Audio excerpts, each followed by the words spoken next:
All right, so we talked a little bit about how God actually is real, and talked a little bit about sort of the nature of God. And so now I know some people are probably like, well, can you prove this? Prove it. And so, yes, it can be done. We can prove that God exists. The thing is, though, is, you got to think of sort of experimenting in the spiritual world, right? Rather than the physical world of time and space. You need different tools, and you need to search for it in a different place, right? The way I really like to think about it all, first and foremost, when talking about God or whether he exists or not, I actually prefer thinking in terms of time and timelessness, right? So we all know, we all have a concept of time, right? We all know what a clock is and the watch and the seasons and all that stuff. It's constantly moving forward. Nothing lasts, right? We have experience with that. That's the time. That's time. So if God is timeless, then God can't exist in time, right? So if you want to find God, you have to go beyond time in order to do that. And the source of time is actually your mind, right? So that's why all the people of the East and stuff like that, they talk about going within, calming the mind, meditation, because when you calm the mind down, then you're in sort of, you can sort of access that timeless space. Even in the Bible, it says the kingdom of heaven is within you. The kingdom of heaven is within you. Be still and know that I am God. Love God with all your mind, heart, soul, and will. This is all talking about being still, going within, and just knowing that you're one with God. Because the only place you're going to find timelessness is in the moment of now, right? The eternal moment of now. I'm sure you've heard that if you're a fan of Eckhart Tolle. And the thing of it is, if you're in time doesn't consist of the past, the present, and the future. It just consists of the past and the future. Because we're not really here, right? Like all of our lives is nothing but the past. Worrying about the past, regretting the past, and having anxiety about the future. So, people say stop and smell the roses. Unfortunately, you can do that, but then the experience is going to end because you're in time.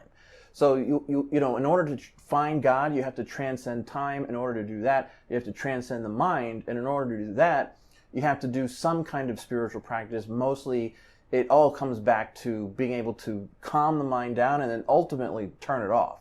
Because the mind is sort of when you talk about like the devil or Satan or something like that, it's really this mind, but also the universal sort of collective unconscious mind that is projecting the universe of time and space, right? Because the only other alternative to timelessness is time. And that's the devil's game, time and space. It's the grand delusion. So if you want to find God, you have to go within, believe it or not. You have to meditate, and you can. You can access the spirit by going within. The spirit is within you.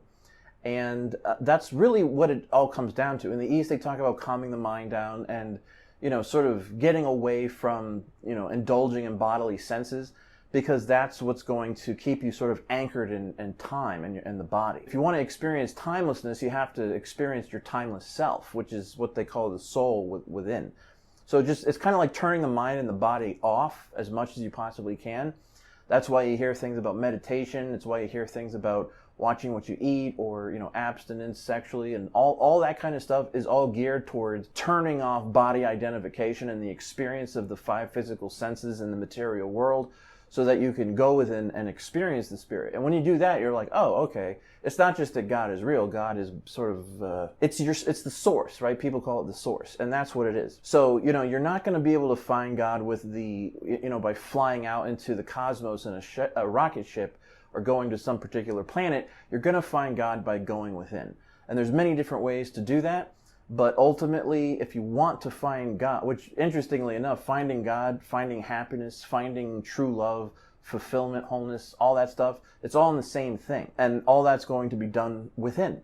And now it does take some time. And the reason it takes time is because of how the mind is. They call it the monkey mind. You've got to tame it, right? And that's what every spiritual path is really all about. Spiritual paths of light, anyway, is taming the mind and calming it down, and honestly, ultimately mastering the mind. They say that you're not the body and you're not the mind either. You have to go beyond all that. If you want to find God, you have to go beyond the body, beyond the mind. Meditation is the best way to do that. and there's different techniques, there's different forms. We'll get into all the different tools and paths that are available in future videos. But suffice it to say, again, even in the Bible, they say, oh, well, they don't talk about meditation in Christianity. But if you read the Bible, right, especially the New Testament, there is a lot of talk about being still, knowing your God, the great I am. Going with, the kingdom of heaven is within you. That's what it's all about. And the mind doesn't want you to, the mind wants to be busy with all this stuff out here, but none of it matters. And the reason it's not real, but the main reason is because it's in time, because everything that has a beginning has an end. That's why it's an illusion. What's true reality is going to last forever, right? Timelessness. And that's what God is. So yeah, you can prove God. You just got to get a hold of your mind, meditate, go within, and follow some kind of spiritual path. Turn the body and the mind off as much as you can. It's not easy, but as much as you can.